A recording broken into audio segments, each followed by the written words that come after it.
грибов.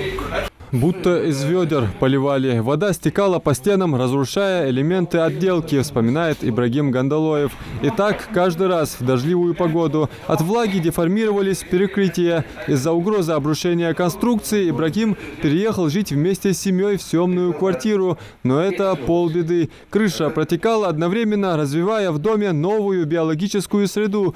Из-за выступившей плесени и грибка серьезно заболели члены семьи. Сейчас кровлю заменили, но осадок остался. Сейчас о былой проблеме напоминают только следы на стенах. Старую кровлю заменили на профнастил со снегоудержателями и ограждениями. Также отреконструировали водосточную систему. Ремонт проделали в форсированные сроки, чтобы успеть до морозов. Эта кровля была проведены какие работы.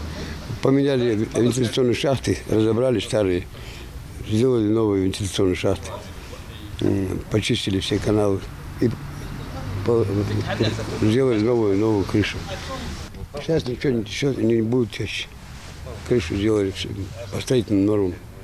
Работы провели в рамках программы фонда капремонта, который открыт в регионе в 2013 году в соответствии с изменениями в жилищном кодексе. Так, собственники вносят ежемесячные платежи за капремонт. Эти средства направляются на обновление многоквартирных домов. Жильцы улицы Базоркина обратились в фонд капитального ремонта и после включения в программу подали заявление на проведение необходимых работ в более ранний срок. Были очень многочисленные жалобы на порчу мебели, на различные болезни проживающих там граждан от сырости. С такой проблемой, как нам говорят собственники, они жили уже лет 4-5. По результатам рассмотрения данного протокола были внесены изменения в региональную программу, и на 2021 год был перенесен срок проведения капитального ремонта крыши данного многоквартирного дома. И вот в октябре месяце нами была начата работа по демонтажу, монтажу строительных материалов.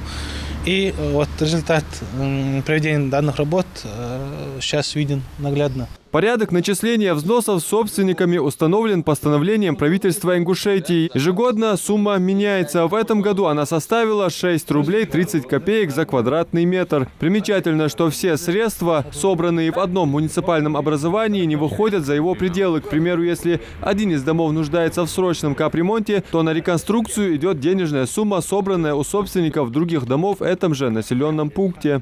Адам Мережков, Адам Далаков, Новости 24.